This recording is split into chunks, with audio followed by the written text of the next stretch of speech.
Hello दोस्तों, corona IAS YouTube channel में आपका स्वागत है। मेरे चैनल को सब्सक्राइब करते रहिए, लाइक का बटन दबाते रहिए और हमारे वीडियो को शेयर करते रहिए। तो आज हम लोग जानेंगे, यहाँ पे टर्म है सितंबर माह का जो 14वां दिन होता है, यानी 14 सितंबर। तो 14 सितंबर को एक भाषा है, हिंदी भाषा। इसकी लिपि क्या है? देवनागरी लिपि। देवनागरी लिपि है, एक भाषा, हिंदी भाषा, हिंदी साहित्य। तो हिंदी भाषा के लिए एक दिवस है। क्या है? हिंदी दिवस।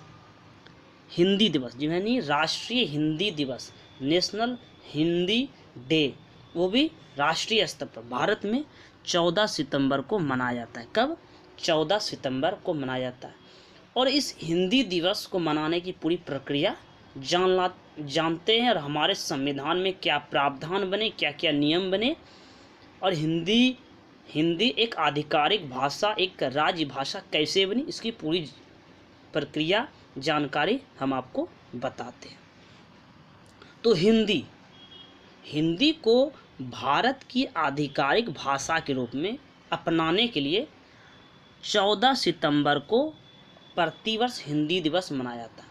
अब सोचिए 14 सितंबर को ही क्यों चुना गया हिंदी दिवस मनाने के लिए?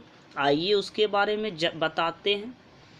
तो 14 सितंबर 1949, 14 सितंबर 1949 में बहुत सारी भाषाओं पर बहस हुआ।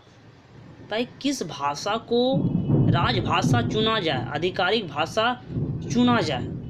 कोई बोल रहा था भाई तमिल होना चाहिए, कोई बोलता है तेलुगु होना चाहिए, कोई बोलता है ये मराठी होना चाहिए।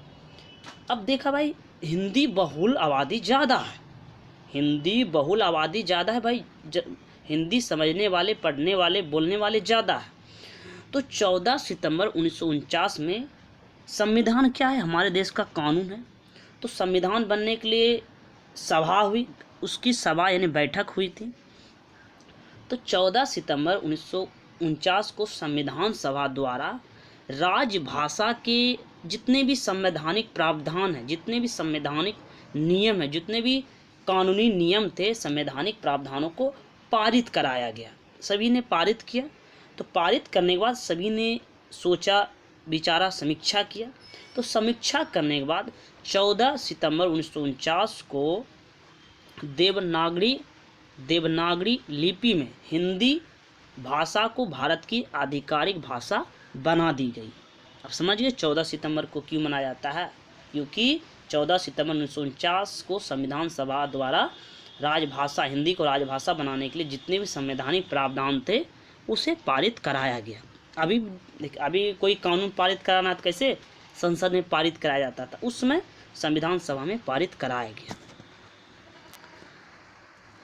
तो दुनिया बहुत बड़ा है। तो आपको बता दें कि दुनिया की सबसे अधिक बोली जाने वाली भाषाओं की सूची में पहला जो स्थान है वो आता है मंदारिन। पहला स्थान आता है मंदारिन का, दूसरा स्पेनिश, तीसरा अंग्रेजी और चौथा हिंदी, हमारी भाषा चौथा। दुनिया में सबसे अधिक बोली जाने भाषाओं में पहला मंदारिन, दूसरा स्पेनिश, तीसरा अंग्रेजी, बाद में हिंदी चौथे स्थान पर आती है।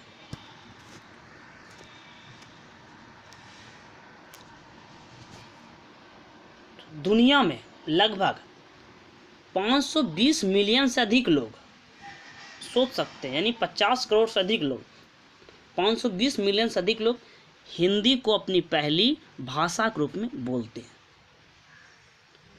तो एक व्यक्ति थे,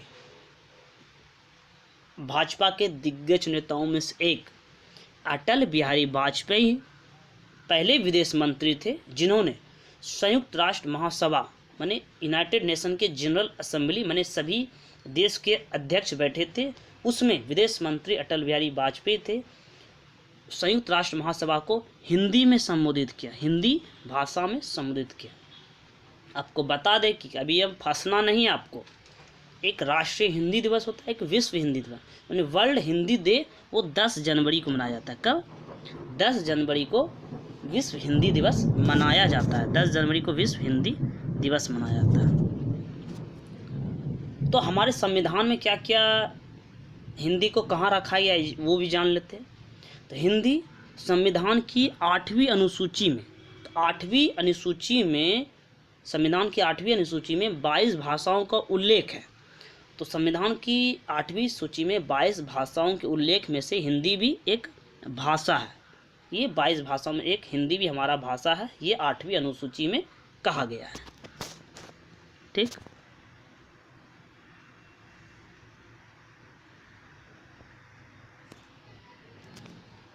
अब अनुच्छेद, ये तो हम देख लिए अनुसूची, अब अनुच्छेद देख लेते हैं। तो संविधान के अनुच्छेद 343 में यह कहा गया है कि देवनागरी लिपि में लिखी गई हिंदी संघ यानी राष्ट्र की आधिकारिक भाषा है। क्या है? एक आधिकारिक भाषा है। आधिकारिक भाषा घोषित किया गया है, आधिकारिक भाषा घोषित किया गया है। तो हम राष्ट्रीय हिंदी दिवस के मौके पर सभी देशवासियों को स्वागत है। मेरे वीडियो को देखते रहिए और सब्सक्राइब करिए और लाइक का बटन दबाते रहिए।